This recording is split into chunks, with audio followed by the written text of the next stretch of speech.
Hey, you ever dream about living in ancient Egypt? Golden pyramids, sun-drenched temples. Maybe you're lounging near the Nile in a crisp linen tunic, chatting with a cat who's probably sacred. Yeah, about that. You might want to wake up from the fantasy, because this civilization may look like a land of wonder and gods, but it's not what you think. Underneath all the polished stone and divine pageantry, ancient Egypt was a furnace of heat, labor, and relentless survival. You're not basking in the glow of Ra. You're being slow roasted by him. And that crisp linen? It's more like a sweat-soaked napkin against a sun that doesn't care if you're royalty or just another body hauling water uphill. Imagine this. You open your eyes to a reed hut with no doors, no privacy, and definitely no AC. The sun is already tearing through your walls like it's got a personal vendetta. You're not gently waking up. You're being baked. Your bed is straw. Your blanket is a rumor. And before you even stand up, the flies have clocked in for their shift. This isn't an Indiana Jones dreamscape. It's you, overheating by breakfast, praying the gods are too busy to notice you exist. Because in ancient Egypt, the gods didn't protect you. They watched. And judgment didn't wait for the afterlife. It started with the weather. So, if you think you could survive a day in ancient Egypt, you might want to ask your sweat glands first. Now here's the thing most people miss. In ancient Egypt, being a servant wasn't just a job. It was a daily test of how much pain, heat, and humiliation you could survive without making a sound. Because if this servant class wasn't trained to obey, endure, and stay silent, they didn't just get scolded, they risked heat stroke, curses, starvation, or worse, cosmic deletion. And I mean that literally. If you slipped up in your duties, spoke out of turn, or even dared to grumble about your conditions, you weren't just in trouble with your master, you were offending the gods. In a world where divine order, Mat, ruled everything, breaking rank didn't mean punishment. It meant becoming spiritually expendable. You weren't scrubbing floors. You were scrubbing them while a sun god judged your posture. You didn't just haul water, you hauled it barefoot across blistering sand, knowing if you spilled a drop or took too long, you'd be blamed for offending cosmic balance. And don't think anonymity protected you. Servants were expected to be invisible, efficient, and grateful for every back-breaking task. You didn't own your time, your comfort, or even your thoughts. You obeyed or you vanished. Maybe not physically, but definitely spiritually. And in ancient Egypt, that was worse. So before you say, I could have handled it, just remember, this wasn't labor. This was sacred submission. And failure? That wasn't weakness. That was blasphemy. You sit up, if you can call it that, more like roll out of the heat trap. You call a bed scratchy straw on a dirt floor, inside a reed hut that creaks every time the wind sighs. There's no insulation, no privacy, and the walls do a spectacular job of keeping out exactly nothing. Heat gets in. Bugs get in. Sand? Oh, the sand lives here. You try to brush it off your skin, but it's already in your hair, under your tunic, and somehow in your mouth, even though you slept with it closed. Every breath feels like it's dragging the desert into your lungs. It's in your teeth before you've had a bite of anything. This is pre-breakfast exfoliation, ancient Egypt style.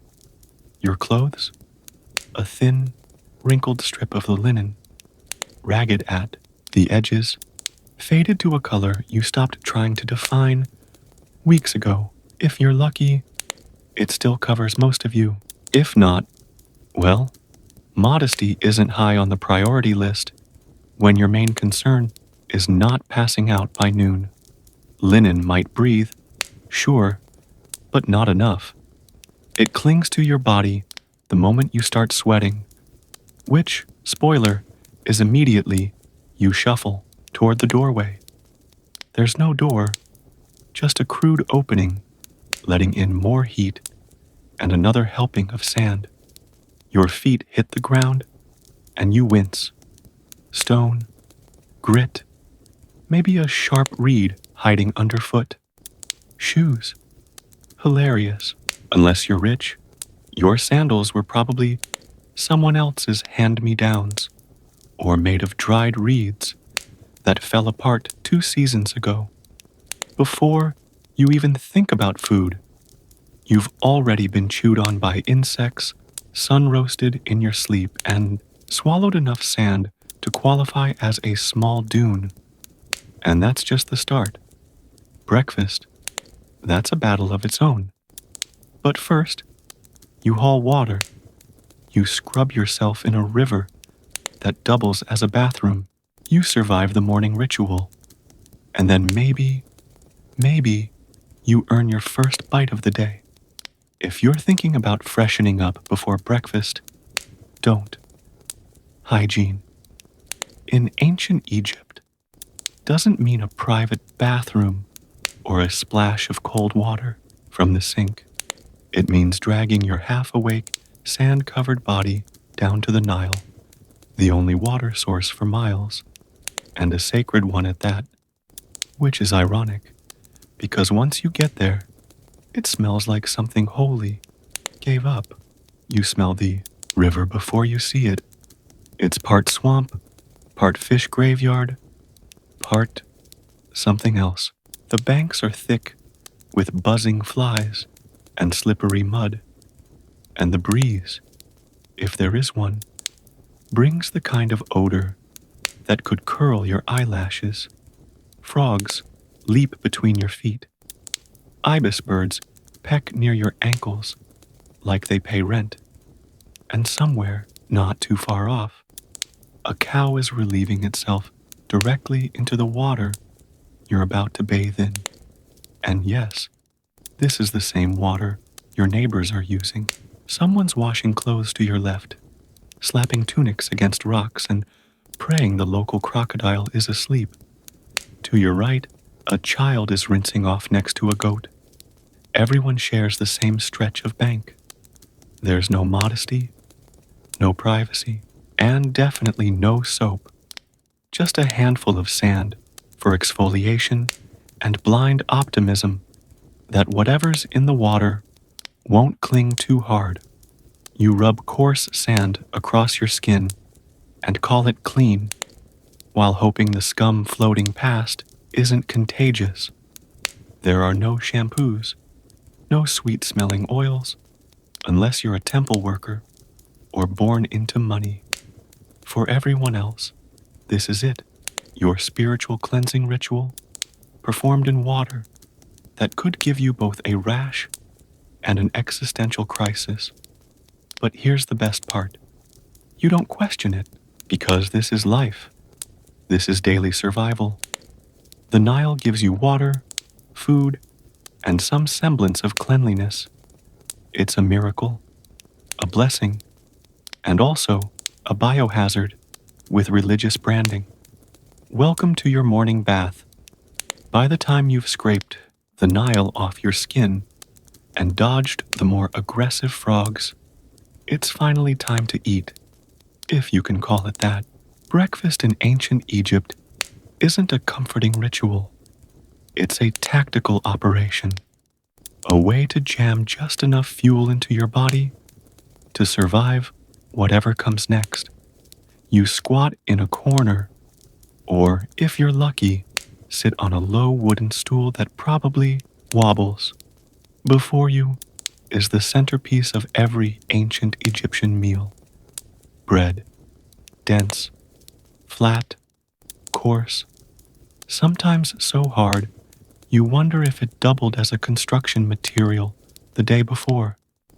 It's made from emmer wheat or barley, ground between stone slabs that generously sprinkle sand into the mix.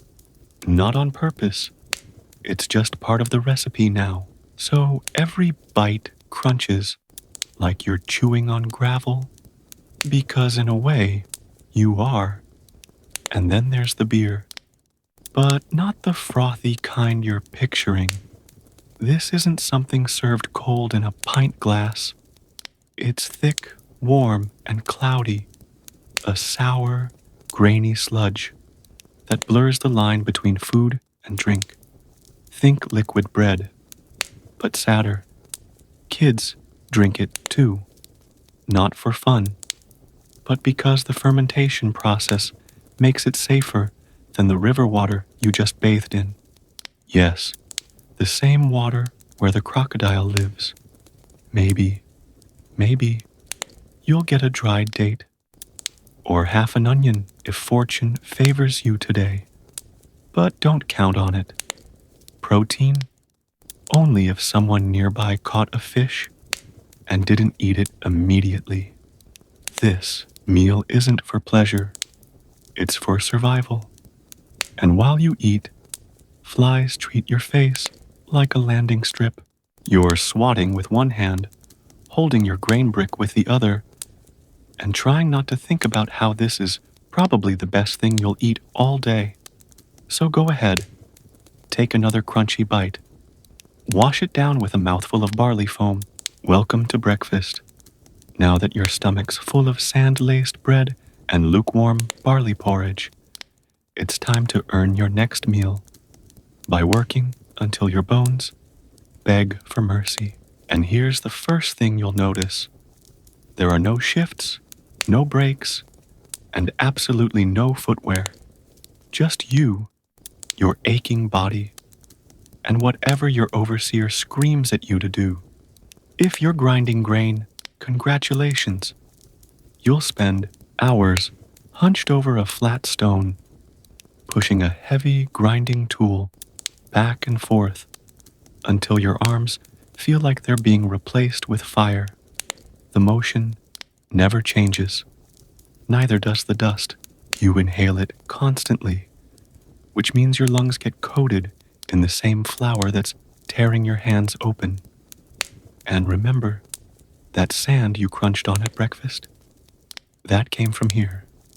You're not just making food, you're helping everyone slowly grind their own teeth away.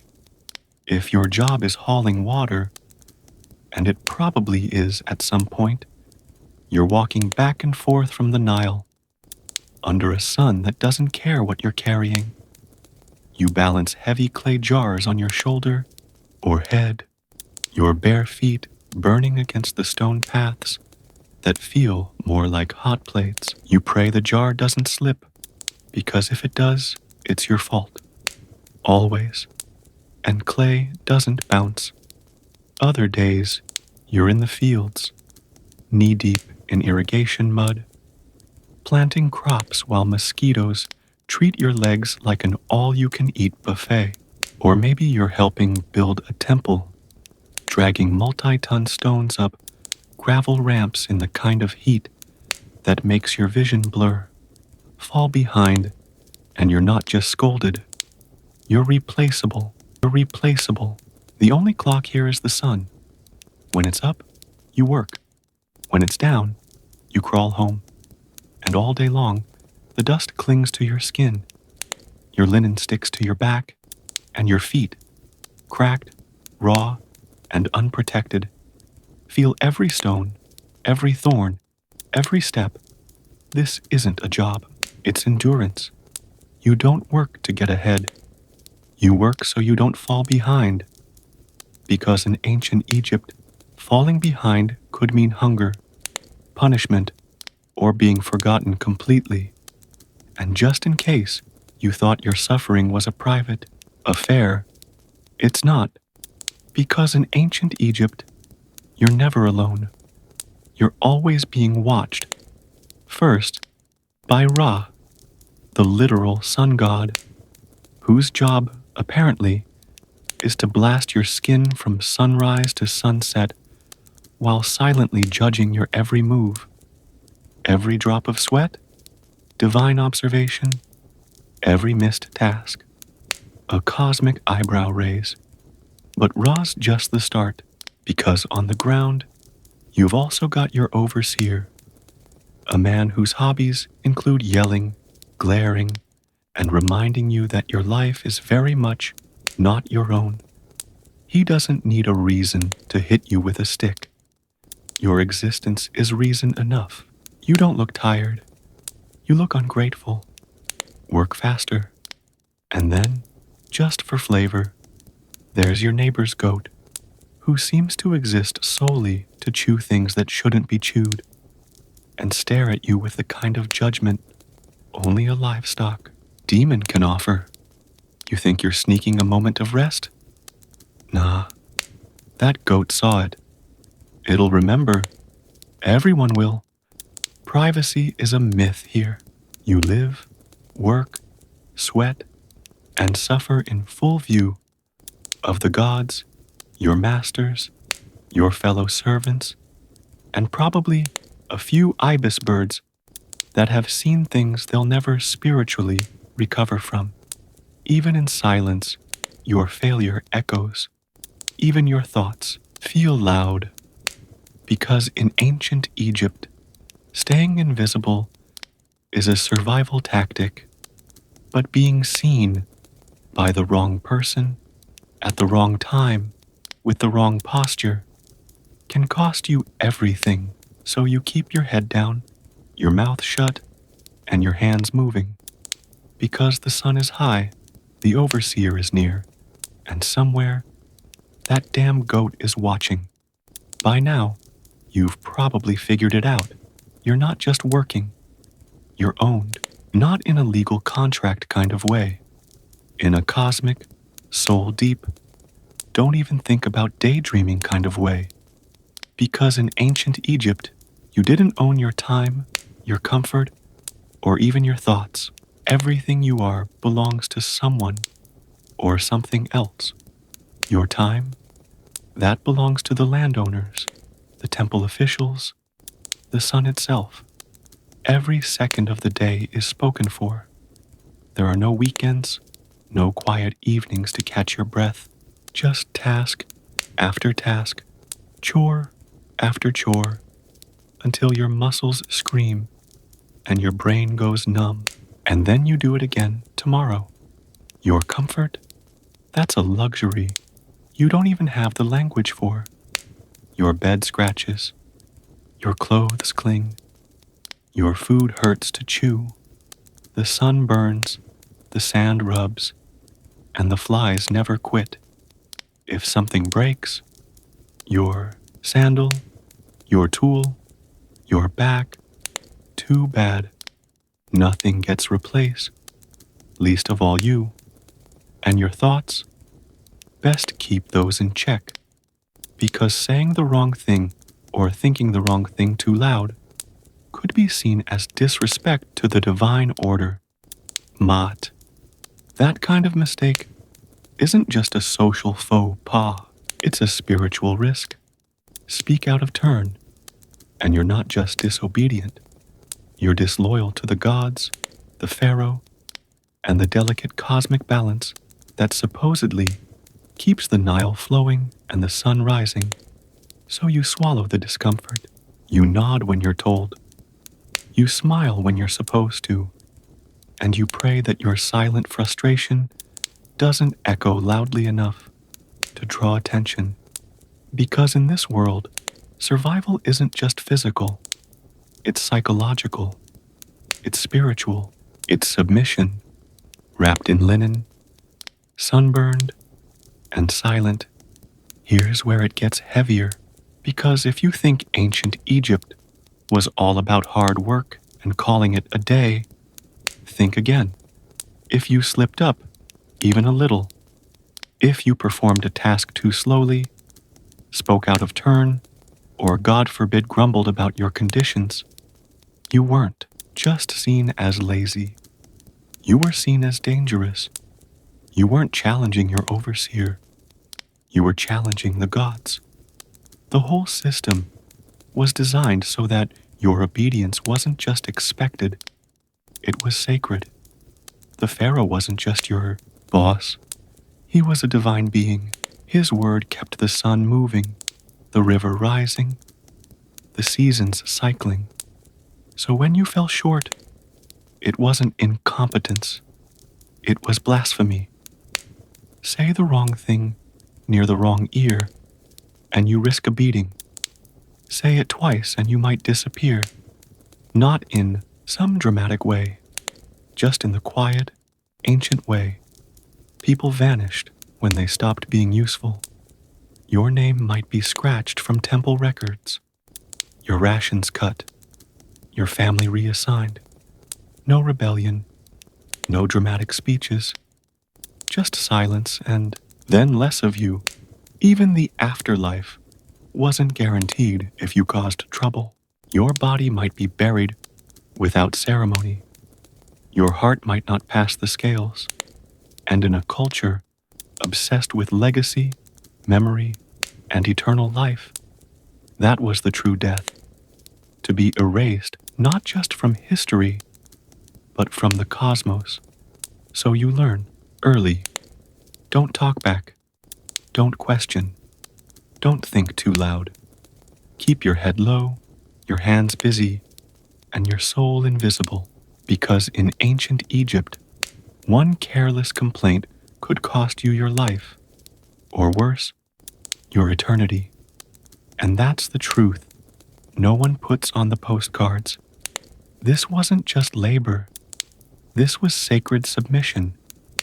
You weren't just working to survive. You were offering yourself up to a system that didn't care if you bled, as long as you didn't stop. Every chore was more than physical. It was ritual. Pulling weeds, honoring the gods of fertility, hauling stones, serving the divine architecture of eternity, grinding grain, feeding the structure that kept society from collapsing. And you, the servant, the invisible machine, part in a sacred engine, were expected to do it all with silence and gratitude. You didn't clock in. You didn't clock out. You existed at the mercy of the sun, your superiors, and a pantheon of gods who rarely answered prayers but never missed mistakes. In a world obsessed with order, balance, and cosmic hierarchy, your suffering wasn't a flaw. It was part of the design. So if you ever catch yourself thinking, maybe I could have made it in ancient Egypt, ask yourself this. Could you give up your body, your voice, and your identity just to be allowed to keep breathing? Because that's what it took. And that's why most people today wouldn't last a single day. You might think the physical labor was the worst part. It wasn't. The real weight pressing down on you every day. The gods. Because in ancient Egypt, religion wasn't a side activity. It was the operating system for everything. Your job, your diet, your bedtime routine, your afterlife plan. You didn't live in a country. You lived inside a sacred hierarchy, and you were at the very bottom. Every action, every breath was part of a cosmic equation. Step out of line, not just with your overseer, but with the divine. And you weren't just wrong. You were wrong for the universe. Didn't offer a prayer before eating? That could curse your crop. Forgot a ritual? Maybe your kid falls ill. The gods didn't just punish, they balanced. And if you tipped the scales, you or someone you love paid for it. And ruling over it all was the Pharaoh, who wasn't just a king, He was a god in human form, not metaphorically, literally. His face was on statues, walls, coins, even bread molds. Speaking against him was like speaking against the sun itself. You didn't just risk execution, you risked being erased from the afterlife. Your body forgotten, your name lost, your soul unanchored in the cosmic order. That's the Egyptian version of hell. To be nothing, you couldn't escape it. The temples were massive, the priests were powerful, the rituals were constant. Even if you were just a field worker, you still bowed to the gods, observed omens, and whispered apologies when you stubbed your toe, just in case a spirit was watching. Because in Egypt, someone always was. And if you're thinking, well, at least the men bore the worst of it, think again. In ancient Egypt, women and children weren't spared the grind. They were drafted into it. A woman's day started before the sun finished rising, while the men hauled stone or fought weeds in the fields. Women were the silent engines running everything else, grinding grain by hand until their knuckles bled, hauling water jars nearly as heavy as a child, weaving linen thread by thread with fingers already raw. And that was before breakfast. There were no breaks, no maternity leave, no babysitters. If you had a baby, congratulations. You just earned another job. You cooked over open flames, you cleaned with river water, you kept animals alive, and sometimes you still helped in the fields, all while swatting flies off toddlers and hoping your kids didn't step on a scorpion. Children, they didn't get childhoods. They got chores. As soon as they could walk, they fetched water, collected firewood, learned how to knead dough or herd goats. No school unless you were elite. No toys unless you carved them yourself. You were born into labor and taught to accept it without question. And the hardest part? They all believed it was normal, that it was their place in the world, that working until you ached, praying until you slept, and staying invisible was the only way to survive. Not just this life, but the next. Eventually, something's going to go wrong. You step on something sharp. You get bitten by something that definitely shouldn't have teeth. Or maybe you just wake up with a fever and a sense of cosmic doom. In modern life, you'd hit up a clinic. In ancient Egypt, you turn to a priest with a knife and a prayer and a prayer. Because Egyptian medicine, while shockingly advanced for its time, was never just about the body. It was half science, half spell work, and completely unpredictable. Sure, they had tools, bronze scalpels, needles, even rudimentary surgical texts. Some of their remedies actually worked. Honey to clean wounds, moldy bread with natural antibiotics. But every diagnosis came with a catch. The real cause of your pain might not be physical. It could be spiritual. That stomach ache might be indigestion, or it might be a vengeful ghost curled up in your intestines. That rash, possibly heat stroke, or a curse. So, before applying medicine, the healer would chant spells, burn incense, or hang amulets around your neck, just in case. You're not just patched up, you're ritually cleared. Crushed herbs for a wound, cow dung, and dates for a cough, maybe lizard blood if you're feeling fancy. And all of it applied while someone prays loudly to gods with animal heads, asking them not to smite you for whatever. unknown cosmic offense you committed. And if you need surgery, good luck. No anesthesia, just a sharp tool, a strong grip, and a lot of hope. You bite down, scream into the dust, and hope the bleeding stops before the spirit of Set throws your soul into the chaos dimension. Because in ancient Egypt, you weren't just trying to survive the wound. You were trying to survive the judgment behind it. You might think death would be a relief. After all the grinding, hauling, burning, and praying, maybe finally, you get to rest. But in ancient Egypt, death isn't an escape. It's the start of your most stressful paperwork yet. When you die, your soul doesn't just float off into some dreamy afterlife. No, first it's dragged into a cosmic courtroom where 42 minor deities wait to grill you like you just cheated on a divine tax form. Each one demands a confession. Did you lie? Did you steal?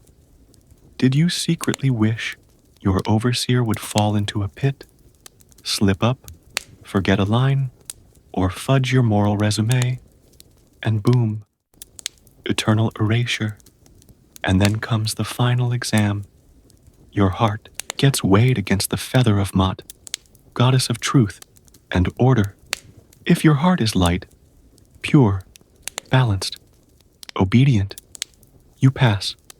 If it's heavy with guilt, sin, or just general bad vibes, a hybrid death monster named Amut eats your soul. And no, that's not symbolic. You cease to exist.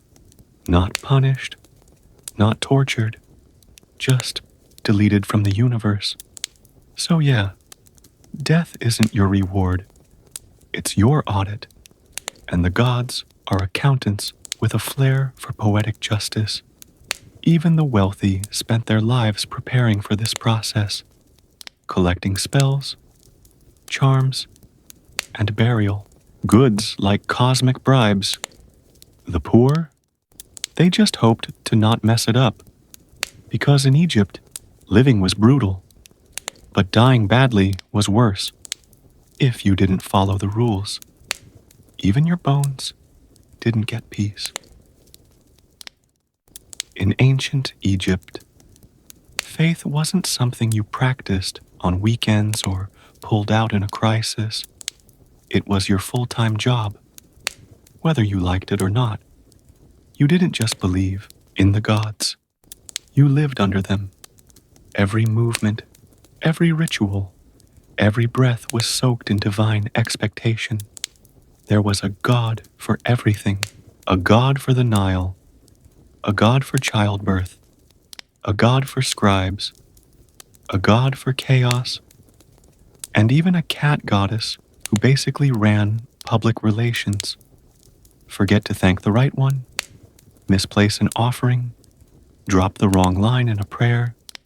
You didn't just feel bad, you risked cosmic backlash. Floods failed, crops died, children got sick. Faith wasn't abstract, it was cause and effect. Every task came with a ritual. Every meal started with a prayer. Before bed, you begged for protection from demons. After waking, you thanked the sun for not incinerating your hut. And if something bad happened, you didn't ask why. You asked, which god did I upset, and how fast can I fix it? Priests held massive power, not just spiritually, but politically. Temples weren't quiet sanctuaries. They were administrative hubs, storehouses, and decision-making machines. And if you weren't part of that system, you obeyed it. You served it. You kept your head down and prayed your name would still echo in the next life. Because in ancient Egypt, believing in the gods wasn't devotion, it was survival. And faith wasn't a choice, it was the price of breathing. So let's say you made it. You survived the sunrise furnace, the sand scrubbed breakfast, the labor, the sun god, the judgmental goat. You did your part. You obeyed. You endured. And now, finally, you're dead. But here's the twist. Your hardest test is just beginning, because in ancient Egypt, death wasn't the finish line. It was the entrance exam to eternity. And let me tell you, it makes college applications look like nap time. You're about to be judged, not by one God, but by a courtroom of 42, each demanding a moral report card.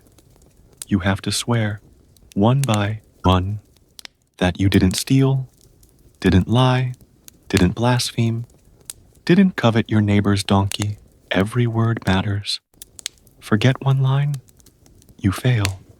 Stutter, you fail. The gods weren't interested in character growth. They wanted precision. And that's just round one. Because then, your heart, the literal seat of your soul, is placed on a scale. On the other side, a single feather, the feather of Mot, symbol of truth and cosmic balance. If your heart's heavier, that means you've sinned, even in secret, even in thought. And then comes Amut, part lion, part crocodile, part hippo, and 100% soul-devouring nightmare. There's no appeal process, no retry. If you fail, you're erased. Not punished, not tortured, just gone, as if you never existed at all. So yeah, you made it through the day, but now you've got to justify your entire existence to a panel of cosmic auditors with no sense of humor. Now, let's talk about what happens to your body, because even in death, your class still decides your fate. If you're wealthy, you get the whole package. A tomb carved by specialists, a painted sarcophagus, rows of grave goods, bread, beer, statues, jewelry, everything you need to impress the gods and bribe your way into the field of reeds. Your body is washed, anointed, wrapped in fine linen, stuffed with natron salts, and buried with a copy of the Book of the Dead. Basically a cosmic cheat sheet for the afterlife. But if you're poor, you get a shallow pit and a prayer. Maybe. There's no embalming, no perfume, no elaborate ceremony. Your body is wrapped in whatever cloth your family can spare, if they can spare any. A pot or two might be placed near your head, maybe a bit of stale bread if someone thought ahead. And then, you're covered with dirt. That's it. No protection from tomb robbers. No inscriptions. No guarantees your name will be remembered, which is terrifying in a culture where being forgotten means being erased from the afterlife entirely. You don't just die poor, you die invisible. And the worst part? Everyone knows it. You spend your entire life hoping your descendants will bury you just deep enough, just carefully enough, so your soul stands a chance. But most of the time, the sand just swallows you, quietly, permanently. Let's say you got lucky. You lived well, died quietly, and someone actually managed to bury you with a little ceremony. Maybe they slipped in a loaf of bread, a jug of beer, even a simple amulet for protection. You did everything right. You followed the rules. You earned your rest. Too bad that doesn't matter, because in ancient Egypt, even the dead didn't get peace. Tombs were sacred spaces, yes, but they were also treasure vaults, and everyone knew it. And while your soul was busy Navigating the afterlife, someone back on Earth was digging. Robbing the dead wasn't just a crime, it was a tradition. Gold, oil, linen, tools, food, anything buried with you was valuable to the living. And hunger, desperation, or plain old greed didn't care about curses on the wall. Sometimes it wasn't even strangers. Workers who helped build the tomb knew where things were hidden. Priests, guards, even family members. Anyone could break that seal the moment no one was watching. And if you think the poor were safe because they had nothing, think again. Even a single clay pot was worth stealing. A funerary loaf of bread could feed someone for a day. Your pit grave might not hold treasure, but it might hold survival. It's cruel, sure, but it's human. The afterlife was eternal, but life on Earth, brutal. And when the living are starving, your tomb becomes a pantry. So you see, death didn't protect you, time didn't forget you, and your peaceful eternity? That depended entirely on whether the next desperate soul knew where you were buried. For all its cruelty, all its dust and sweat and sand in your teeth, ancient Egypt held onto one shining promise: the afterlife. Not just a vague hope or spiritual concept. No, it was a fully imagined destination, a place called the Field of Reeds, where the sun was soft, the crops grew forever, and pain didn't follow you. But here's the catch. Entry was never free. Getting into paradise required a lifetime of preparation. You needed the right rituals, the right prayers, the right burial goods. You needed your body preserved, your name remembered, your sins balanced, and your soul guided through a cosmic maze full of demons, gatekeepers, and trick questions. It was, effectively, a divine bureaucracy. And just like on Earth, the rich had the advantage. Wealthy Egyptians commissioned their tombs while still alive. They hired priests to recite spells, artists to paint idealized versions of their lives, and scribes to copy down long lists of prayers and sacred instructions. They stocked their graves with everything they might need in eternity: food, weapons, cosmetics, even tiny statues called shabtis, servant dolls meant to work in your place so you could spend eternity relaxing. That's right, they had interns for the afterlife. And the poor? They had faith. That's it. Maybe a family member could recite a few protective words. Maybe you'd be buried with a fragment of a spell, or a broken token meant to stand in for something richer. But the truth was, your best hope was that the gods were feeling generous that day, because in ancient Egypt, the Field of Reeds was open to everyone, but functionally reserved for those who could afford to be remembered. So yeah, the afterlife was beautiful, but like everything else in Egypt, it came at a cost. Here's the part that really hits. Despite all the planning, the rituals, the cosmic spreadsheets of the afterlife, most ancient Egyptians didn't even make it to 40. In fact, if you survived past childhood, you were already ahead of the curve. Infant mortality was high. Disease was everywhere. One bad cut could kill you. One infected tooth could take you out in a week. And childbirth? That was a coin toss every time. The average life expectancy hovered somewhere around 35 years. That's it. You were born, put to work by your teens, and already old by your late 20s. Your entire adult life was lived under a ticking clock made of heat stroke, parasites, and gods who judged you for sneezing in the wrong direction. And yet, they planned for eternity. They built tombs before they could afford homes. They saved for shopties instead of sandals. They memorized funeral spells before they learned how to write their names. It wasn't morbid. It was necessary, because death wasn't the end. It was the real beginning, and no one wanted to show up to the afterlife unprepared.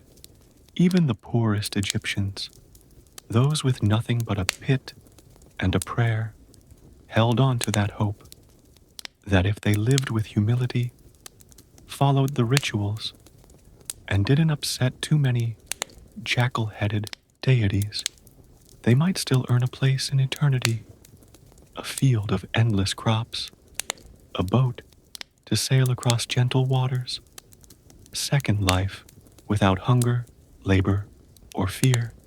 So no, they didn't live long, but they lived deliberately, with one eye always on the next world, and the quiet, unwavering belief that their suffering meant something, that one day it would finally end in peace, just when you think you've escaped the desert heat and divine oversight of ancient Egypt. We drop into a whole different mystery. Teotihuacan, thousands of miles and centuries away. This ancient Mesoamerican city was a marvel of its own. Grand pyramids aligned with the stars, broad avenues carved with sacred geometry, and no written records to explain any of it. No pharaohs, no diaries, just stone, silence, and the unmistakable feeling that something powerful happened here, and then vanished. At the center of it all sits the temple of the feathered serpent, small compared to Egypt's monoliths, but hiding something far darker. Inside its foundations, over 200 bodies, bound, sacrificed, arranged with chilling precision. Warriors, children, animals, buried in mass graves beneath the steps, their lives offered not out of cruelty, but cosmic necessity.